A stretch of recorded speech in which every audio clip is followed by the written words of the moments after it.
श्री स्वामी समर्थ। स्वामी समर्थांची नामस्मरणाची एक महत्त्वाची कथा आहे। एक वेळची गोष्ट आहे। एकदा स्वामी समर्थ पंढरपुराच्या मंदिरात होते। एका भक्ताने स्वामींच्या चरणी तळमळून प्रार्थना केली, स्वामी, माझं जीवन व्यर्थ गेलं आहे, मी तुमचं नाव घेत नाही, तुम्हीच मला मार्ग दाखवा। स्वामी हसत त्याच्या जवळ आले आणि म्हणाले, तुम्ही काही विशेष करू इच्छिता का? भक्ताने उत्तर दिलं, हो स्वामी, मला तुमचं नामस्मरण करण्याचा एक सोपा मार्ग हवा आहे। माझ्या जीवनात शांती आणण्यासाठी आणि तुमचा आशीर्वाद मिळवण्यासाठी तुम्ही मला सांगू शकाल का? स्वामीने त्याला सांगितलं, तुम्ही प्रत्येक क्षणी तुमचं हृदय, मन आणि शब्द एकत्र करून राम किंवा श्री स्वामी समर्थ असं नामस्मरण करा।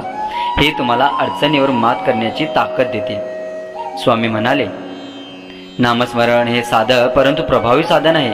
ते तुमचं जीवन बदलू शकतं। तुमच्या मनामध्ये रामचं नाम समर्पित करा, ते तुमचं जीवन शुभ होईल।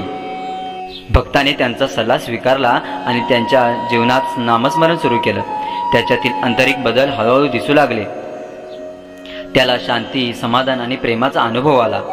त्याच्या जीवनात सकारात्मकता आली आणि तो स्वामींच्या कृपेने दररोज सन्मान आणि सुख अनुभवू लागला। स्वामीच्या या कथेने एक मोठा संदेश दिला। नामस्मरण हे केवळ एक शब्द किंवा मंत्र नाही, तर एक साधन आहे जे आपल्या आत्म्याला शुद्ध करते आणि जीवनात शांती आणते। नामस्मरणामुळे मन शांत होते, हृदय शांत होते आणि जीवन रचनात्मक होऊ लागते। या कथेतील संदेश आपल्याला स्वामींच्या नामस्मरणाचं महत्त्व देतो। श्री स्वामी समर्थ।